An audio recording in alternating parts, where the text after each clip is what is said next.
माता स पिता स पुत्राः विश्वे देवा अदितिः पञ्चजना अदितिर्जातमदितिर्जनितवम्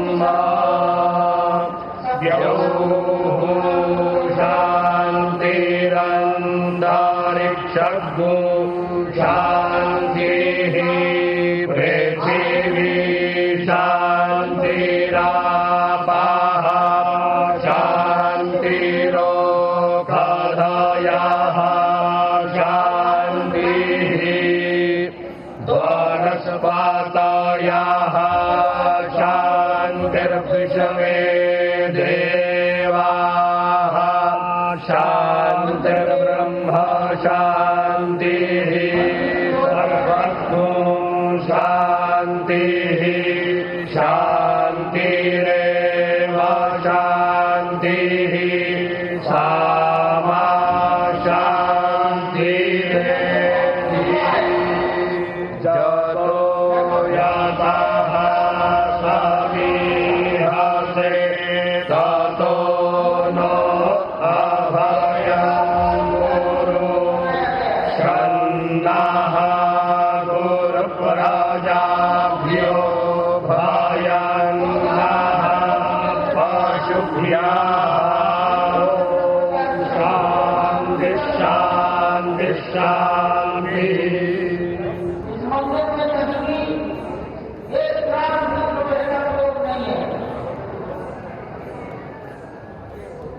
जमीन की पानी की कमी मंदिर को नुकसान गया है।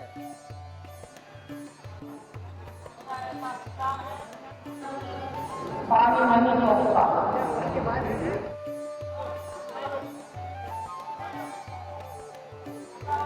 लगभग 25 लाख। तो आप मंगलाचार सुन रहे थे वैदिक ब्राह्मणों की मौजूदगी और मंत्रोच्चारण के बीच। अब प्रधानमंत्री नरेंद्र मोदी और आरएसएस प्रमुख मोहन भागवत को आप देख रहे हैं राम जन्मभूमि परिसर में मौजूद है, राम मंदिर में मौजूद है। मंदिर की दिव्यता और आप ये देखिए किस तरीके से दिव्य भव्य नव्य मंदिर बनकर तैयार है और बाहर वो सभी लोग कुर्सी पर मौजूद है जिनका किसी न किसी तरीके से राम मंदिर निर्माण में योगदान। प्रेखादशवा मारुताः प्रश्नीमाताराः शोभञ्जावानो वेदाथे खो जगमायाः अग्ने जिह्वा मानवाः सूरचक्षसो विषवेनो देवा अवसागामन्निः भद्रं कर्णेभिः श्रेणुयाम देवा भद्रं पश्येमाक्षभिर्जयतराः स्थिरैरङ्गैस्तुष्टो वाग्गोंसस्तनो भिर्वियासे माहि देवहितं जदायुः। हरे ओम।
राम नामी ले आओ।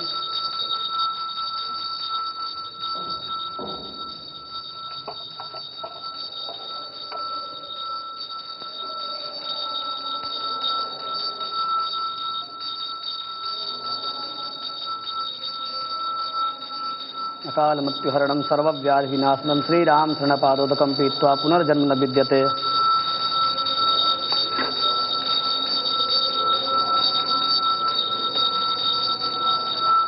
अकाल मृत्युहरणं सर्वव्याधिविनाशनं श्रीराम शरणपादोदकं पीत्वा पुनर्जन्म न विद्यते।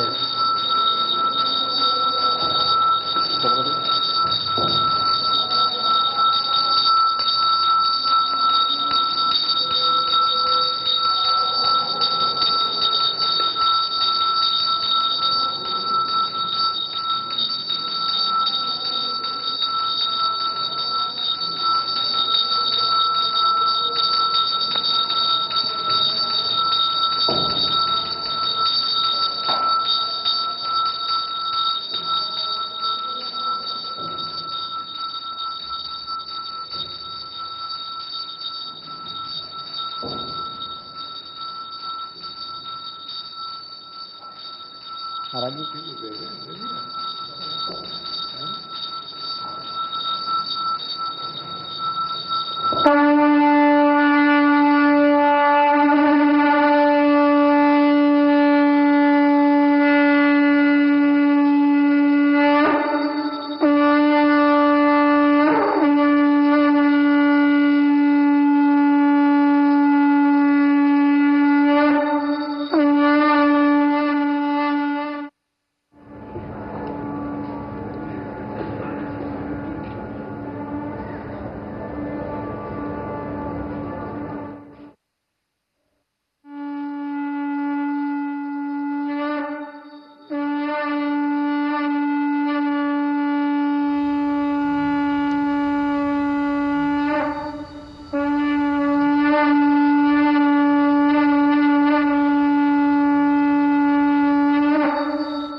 चोपासते तायामामद्या मेधयाग्ने मेधाविनं कुरु स्वाहा मेधां मे वरुणो ददातु मेधामग्निः प्रजापतिः मेधामिन्दर्श्च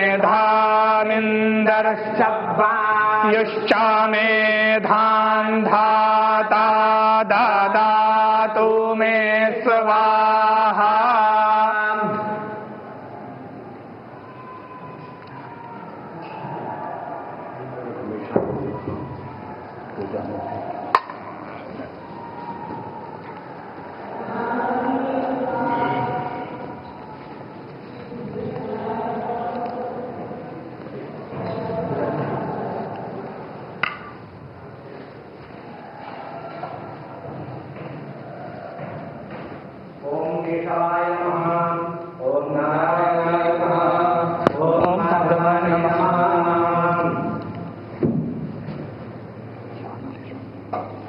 हस्तो प्रक्षाल्य ऋषिकेशाय नमः।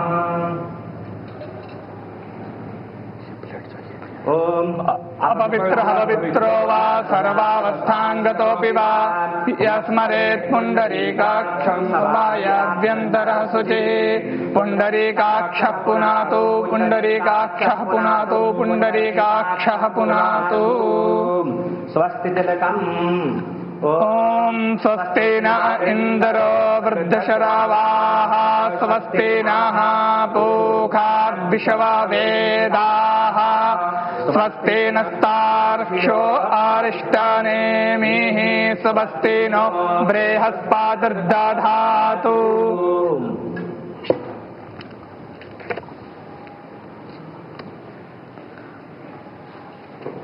ओम ज्योतिर्ज्योतिरग्निः स्वाहा सूर्योर्ज्योतिर्ज्योतिः सूर्याः स्वाहा अग्निर्वर्चो ज्योतिर्वर्चाः स्वाहा सूर्योर्वर्चो ज्योतिर्वर्चाः स्वाहा ज्योतिः सूर्याः सूर्यो ज्योतिः स्वाहा चन्द्रमा मनसो जातश्चक्षोः सूर्यो अजायत श्रोत्राद्वायुश्च प्राणश्च मुखादग्निरजायत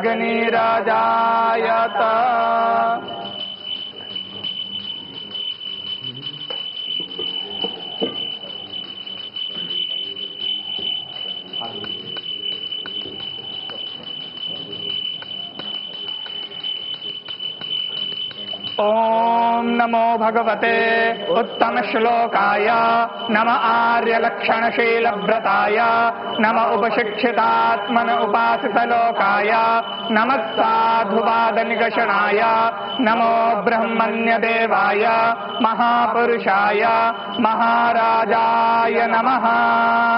ओम कृपारत्नाकराय भगवते श्रीरामचंद्राय नमः। चरणकमलेषु मन्त्रपुष्पाञ्जलिं समर्पयामि नमस्करोमि।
तो ये तस्वीरें आपने देखी प्रधानमंत्री नरेंद्र मोदी की। प्रधानमंत्री नरेंद्र मोदी जब पहुंचे तो सबसे पहले सप्तऋषि मंदिर, फिर शेषावतार मंदिर, फिर पहुंच गए राम दरबार में। राम दरबार जो कि पहले फ्लोर पर बना हुआ है। अभी तक जब आप मंदिर में जाते थे दर्शनों के लिए तो सिर्फ ग्राउंड फ्लोर पर जो मुख्य गर्भगृह है जहां पर बाल रूप में रामलला विराजमान है वो वहां पर बस आपको दर्शन करने को मिलता था। लेकिन अब जब आप जाएंगे तो पहली मंजिल पर राम दरबार के दर्शन मिलेंगे जहां पर भगवान राम राजा के तौर पर विराजित है। दूसरी मंजिल पर आप जाएंगे तो रामायण की विभिन्न भाषाओं में प्रदर्शनी और अध्ययन केंद्र हैं। तीसरी मंजिल पर म्यूजियम तैयार किया गया है जो अयोध्या के इतिहास और संस्कृति को दिखा रहा है।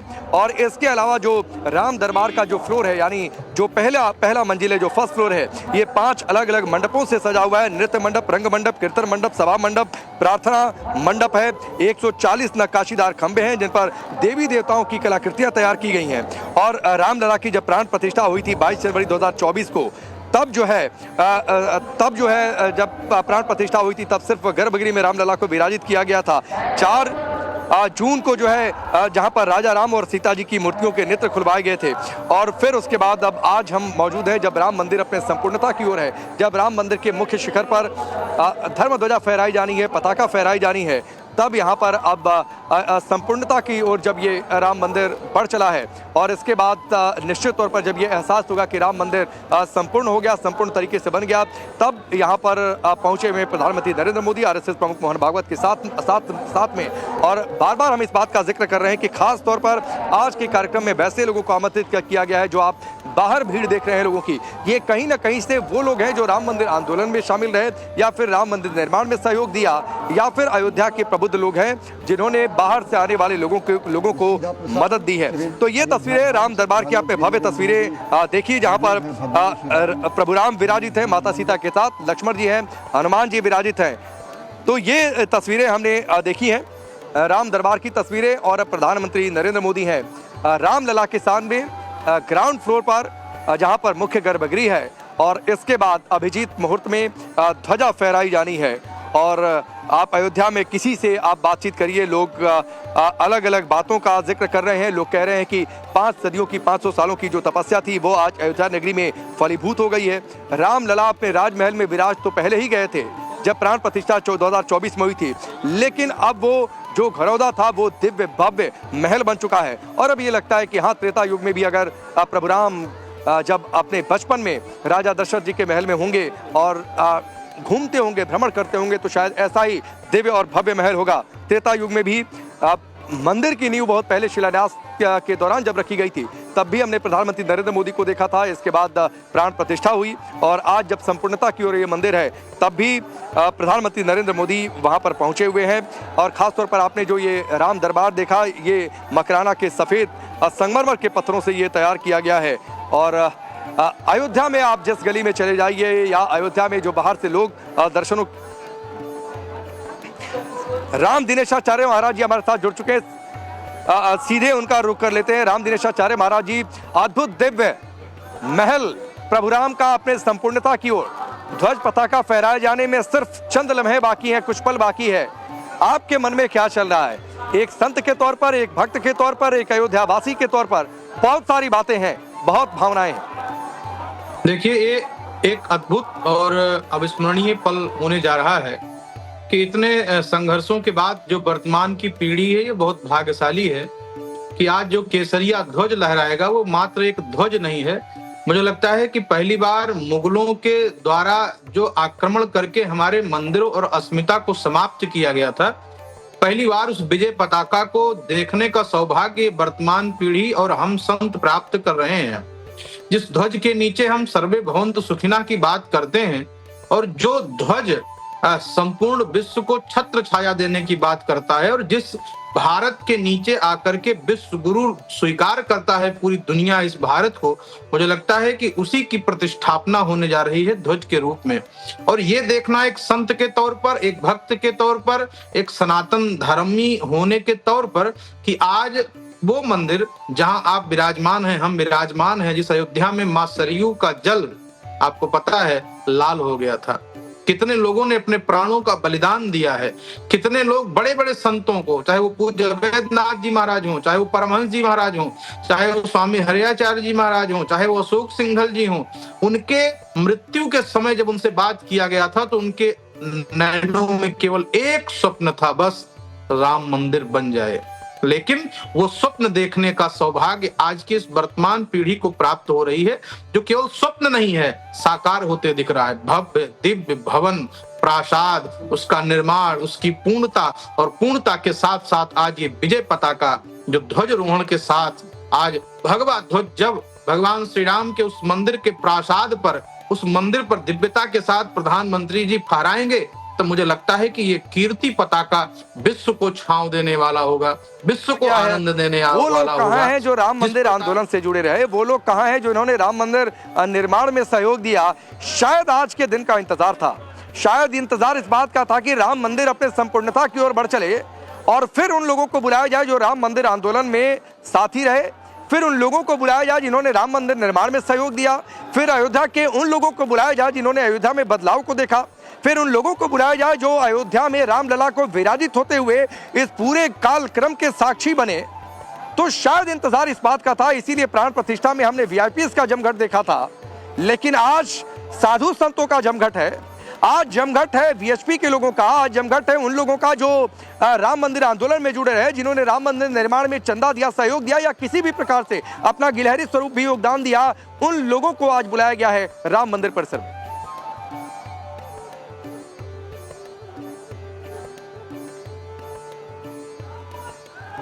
जी मुझे लगता है कि असली राम राज्य की जो परिकल्पना है वो यहीं से सार्थक हो रही है। भगवान श्री राम जब अपनी वन यात्रा पर गए हैं तो आप देखिए किसी बड़े आदमी, किसी तालुकेदार, किसी राजा, किसी महाराज से संधि नहीं करते हैं। वास्तव में जो रामत्व है और जो राम जी की प्रेरणा है और जो राम जी का संदेश है, आज वो राम मंदिर में दिखाई पड़ रहा है। समाज के उस प्रत्येक व्यक्ति को, शोषित, पीड़ित, वंचित, जो अपने आप को किसी भी प्रकार से पिछड़ापन के लिए मानने को तैयार है, जिस प्रकार से भगवान श्री राम ने उनको गले लगाया था, जैसे मंदिर में दर्शन भी हो रहा है, चाहे वो सबरी हो, चाहे वो केवट हो, चाहे वो जटायु हो, जो भी, चाहे वो सुग्रीव हो, चाहे वो बानर हो, चाहे वो भालू हो, जो भी शोषित, पीड़ित, वंचित समाज के अंतिम पायदान पर व्यक्ति जो बैठा है, उसको मुख्य धारा में लाने का कार्य भगवान श्री राम ने 14 वर्ष के वनवास के काल में किया था।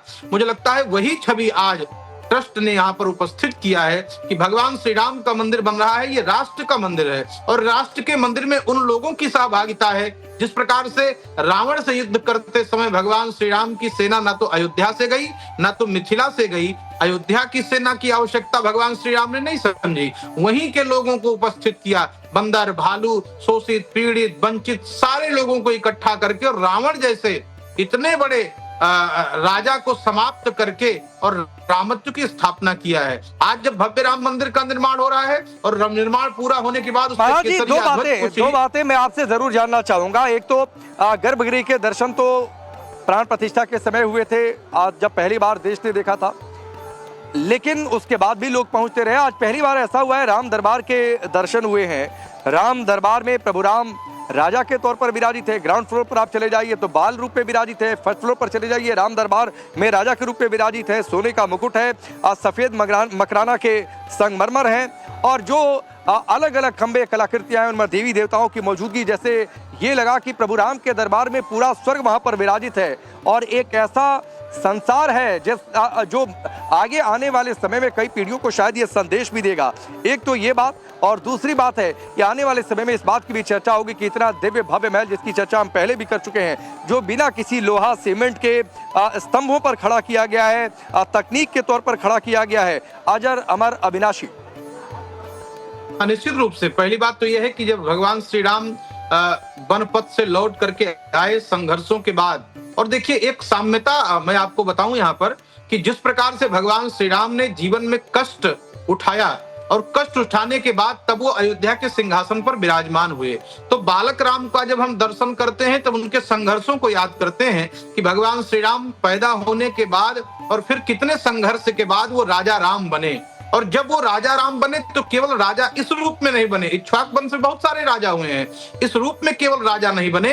वो जब राजा बने तो उनकी जो मूल भावना थी कि राम राज बैठे त्रिलोका, हर्षित भय गए सब शोका, सारे शोकों को मिटा करके जितने लोगों के सिंहासन छीन चुके थे, जिनका सतीत्व चला गया था, जिनका प्रेम चला गया था, जिनका राज्य चला गया था, जिनका जीवन चला गया था, उन सबको पुनः जीवंत करके उनकी सत्ता और उनके सिंहासन पर उनको यथावत विराजमान करने के बाद जब भी भगवान श्री राम अपने सिंहासन पर विराजमान हुए, द्वितीय तल पर जिसकी चर्चा आप कर रहे हैं, सोने का मुकुट धारण करके जब राजा राम विराजमान होते हैं तो पूरे देवता कोई ऐसा नहीं बचता है। बंदर, भालू जितने आए थे वो आए थे, देवता, मनुज, सिद्ध, गंधर्व जितने हैं सारे लोग वहां आकर के, और भगवान श्री राम जब राजा के रूप में विराजमान हुए तब उन्होंने प्रणाम किया और कहा कि ये राम राज्य केवल एक किसी राजा का मुकुट धारण करना नहीं है, ये राम राज्य केवल किसी एक राज्य का और या किसी एक जनपद का या एक किसी प्रदेश का राज्य नहीं है, ये तो राम राज्य जो राष्ट्रवाद के लिए, पूरे विश्व के लिए और राजनयिकों के लिए भी एक आदर्श के रूप में आज हम जब बात करते हैं राजनयिकों की, नाचा भविता राष्ट्रम यत्र रामो न भूपति, वो राष्ट्र नहीं हो सकता है जिस राष्ट्र के राजा भगवान श्री राम ना हो, और इसलिए राम राज्य की परिकल्पना की जाती है। क्यों? सब सुखी हो, कोई दीन नहीं, कोई दरिद्र नहीं, कोई रोगी नहीं, जिसमें कोई दुख नहीं, जिसमें कोई क्लेश नहीं, जिसमें कोई संकट नहीं। मुझे लगता है कि पूरे विश्व में राजा तो बहुत हुए हैं, लेकिन जो भगवान श्री राम ने अयोध्या के राज्य पर विराजमान होकर के जिस अस्मिता और जिस अपनी व्यवस्था का पालन करते हुए रामत्व को स्वीकार करके पूरी धरती पर एक नया आयाम प्रदान किया है, मुझे लगता है कि उसकी छवि का दर्शन द्वितीय तल पर होता है। रामत्व को स्वीकार करते हुए, राम राज्य की परिकल्पना करते हुए महाराज जी हम आधुनिकता के साथ भी उसको कैसे जीवंत कर सकते हैं, ये भी शायद संकेत राम मंदिर से जा रहा है। जैसा मैंने पहले कहा कि लोहा सीमेंट या जो आधुनिक तकनीकें हैं उनका इस्तेमाल न करते हुए पत्थरों के आधार पर इंटरलॉकिंग सिस्टम से इस राम मंदिर को तैयार किया गया है। दूसरा ये कि आज जो ध्वज पताका फहराई जानी है, ये ध्वज पताका भी आधुनिक तकनीक का एक उदाहरण है, और इसलिए ये उदाहरण है क्योंकि ये ध्वजा पर तूफान का असर नहीं होगा, नमी बहुत बढ़ जाए, गर्मी बहुत हो जाए, तापमान में बदलाव हो जाए, इसका असर भी कम हो, इस बात का भी ध्यान रखा गया है। डबल कोटेड सिंथेटिक लेयर लगाई गई है, पैराशूट नायलॉन के कपड़े का इस्तेमाल हुआ है, और 60 किलोमीटर प्रति घंटे से भी तेज अगर रफ्तार से हवाएं चलती हैं तो भी इस ध्वजा को कोई नुकसान नहीं होने वाली है। सबसे खास बात यह है कि इस ध्वजा को जिस स्तंभ पर, ध्वजा स्तंभ को जिस चैम्बर पर स्थापित किया गया है, वो चैम्बर 360 डिग्री घूम सकता है। यानी अगर हवा तेज चलती है और अगर विपरीत दिशा में है तो ध्वज घूमकर हवा की दिशा में जाएगा, जिससे ध्वजा को कोई नुकसान नहीं पहुंचेगी। तो ये भी एक महाराज जी संकेत है कि रामत्व, राम राज्य की परिकल्पना आधुनिकता की दौड़ में कितनी सार्थक है, और उसको हम किस तरीके से लेकर चल सकते हैं, कि ये भी संदेश नहीं, पूरी तरह सार्थक है। आज भी भगवान श्री राम का रामत्व प्रासंगिक है इस बेस में कि आप देखिए कि देश की जीडीपी को बढ़ाने का कार्य अयोध्या कर रही है। लगभग 23 से 40 करोड़ लोग अयोध्या में भगवान श्री राम मंदिर का दर्शन कर चुके हैं। हम ये कह सकते हैं कि अध्यात्म और विज्ञान के अद्भुत समन्वय का दर्शन करना है तो आप राम मंदिर का दर्शन करिए। एक भक्त के तौर पर राम मंदिर का दर्शन कर सकते हैं तो ठीक है, कोई बात नहीं है, स्वागत है। और नहीं कर सकते हैं तो एक वैज्ञानिक दृष्टिकोण से एक आध्यात्म और विज्ञान के समन्वय का भी एक शक्तिपुंज भगवान श्री राम का मंदिर है। आपको ये बात याद है कि जब रामनवमी का वो पावन पर्व आता है और जब सूर्य भगवान श्री राम का अभिषेक करते हैं तो मुझे लगता है कि ये अद्भुत क्षण होता है। दूसरी बात, ये ध्वज की बात कर रहे हैं, 360 डिग्री पर अपने स्थान पर ये घूमने वाला ध्वज होगा।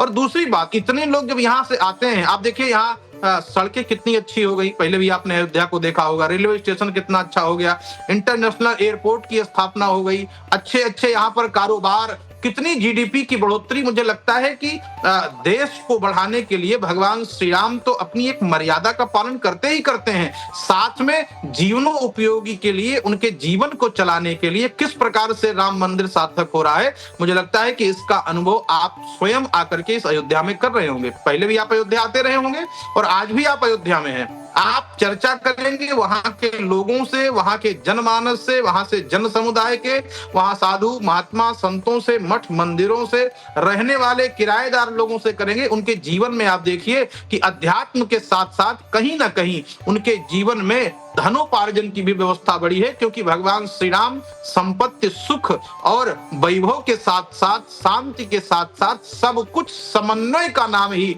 भगवान श्री राम है। जी, हमने टेलीविजन स्क्रीन पर रखी है, आप अपनी बात पूरी करिएगा।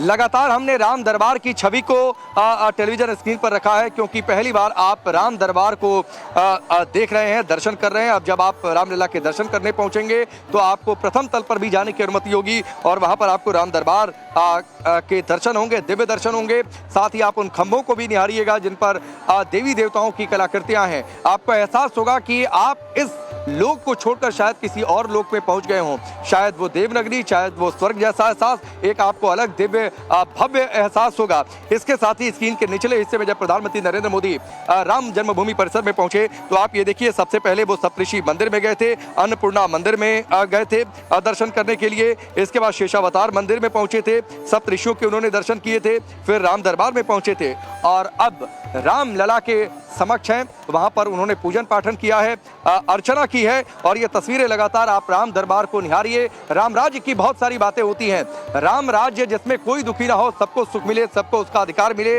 उस राम राज्य की परिकल्पना किस तरीके से हम इस समय साकार कर सकते हैं, इसकी चर्चा गाहे बगाहे होती रहती है। लेकिन ये अलग अलग तस्वीरें हैं और ये संकेत बहुत बड़े हैं कि आज एक और जो राम जन्मभूमि परिसर में जो खास मेहमान बुलाए गए हैं, वो खास मेहमान बनाए गए हैं, वो साधु संत जो भगवान की तपस्या में लीन रहते हैं, वो लोग जिन्होंने राम मंदिर के लिए संघर्ष किया, वो लोग जो राम मंदिर के निर्माण में कहीं ना कहीं से सहभागी रहे, वो लोग जिन्होंने योगदान दिया, चाहे वो योगदान किसी भी तरीके से हो। तो आज का ये पूरा कार्यक्रम इस लिहाज से सबसे अलग है कि ये राम भक्तों के लिए आज का दिन, कि वो अपने आंखों से राम जन्मभूमि परिसर में आकर देखें कि जिन सपनों को उन्होंने जिया, जिस राम मंदिर के लिए उन्होंने संघर्ष किया, जिस राम मंदिर को वो बनते देखना चाहते थे, वो राम मंदिर सभी राम भक्तों की बदौलत किस तरीके से अपने दिव्य रूप में है, प्रभु राम के आशीर्वाद से। और अब ये जो तस्वीर आपके सामने है, ये रामलला की तस्वीर है। राम दिनेशाचार्य जी, मैं आपके पास फिर से आता हूं और इस बात की चर्चा करते हुए कि 21वीं सदी में जहां पर हम खड़े हैं, जहां पर दुनिया में इतने सारे संकट हैं, शायद हम प्रभु राम के आदर्शों पर चलकर राम राज्य की बातचीत करते हुए, उस सिद्धांत से आगे बढ़ते हुए, भारत एक बार फिर से आने वाले समय में जिस विश्व गुरु के तमगे की हम बातचीत करते हैं, जिस कसौटी की बातचीत करते हैं, उस पर हम खरे उतरेंगे। हाँ, नहीं, निश्चित रूप से मुझे लगता है कि आज पूरी दुनिया में क्रांति की बात, युद्ध की बात पूरा विश्व कर रहा है, पर शांति की बात, सद्भाव की बात, सौहार्द की बात करने वाला एकमात्र देश भारत है। और आप देखिए, संपूर्ण जातियां, यहाँ पर कोई जाति, कोई भेद, कोई पंथ, कोई ऊंचा, कोई नीचा नहीं, यहाँ सब सनातन धर्म की उस छत्र छाया में। ध्वजरोहण इस अर्थ में भी बहुत, मुझे लगता है कि आपके दर्शकों को मैं ये बात बताऊं कि ध्वजरोहण इस बात का भी कारक है कि आप देखिए, जो लोग जाति पात, ऊंच नीच, पंथ भेदभाव को कर करके समाज को काटने बांटने का काम करते हैं, उनको अलग और विखंडित करने का कार्य करते हैं। मुझे लगता है जो ध्वज जब वो फहरा रहा है, जिसको फहराने के लिए कुछ ही क्षणों की प्रतीक्षा हमें करनी है, जब वो फहराता है तो उसकी जो छत्र छाया होती है, उसके नीचे कौन आता है, इसका निर्धारण ध्वज कभी नहीं करता है।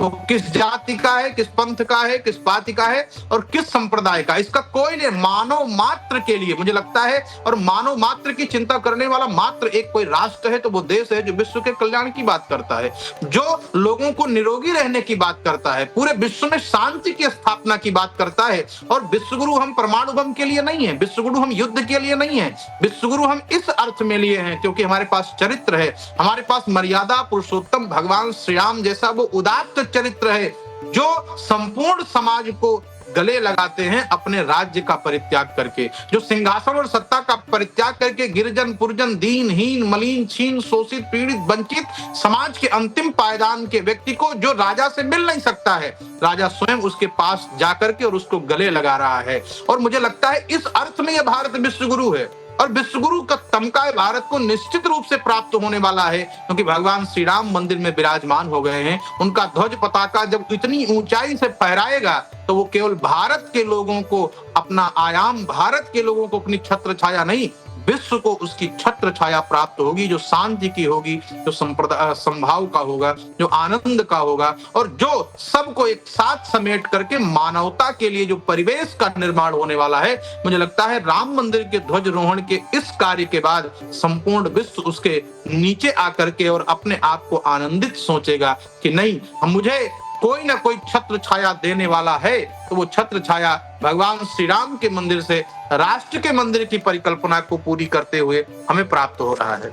ये देखिए, जो मैं राम दिनेशाचार्य जी आपके पास आता हूं, आप लोग बहुत मधुर गुण में आप गुनगुना रहे थे, तस्वीरें लगातार हैं। आज पहली बार देश ने राम दरबार की छवि देखी है। राम दरबार में जब प्रधानमंत्री नरेंद्र मोदी थे, क्या आप लोगों के मन में चल रहा था, एक बार सुनाइए सर।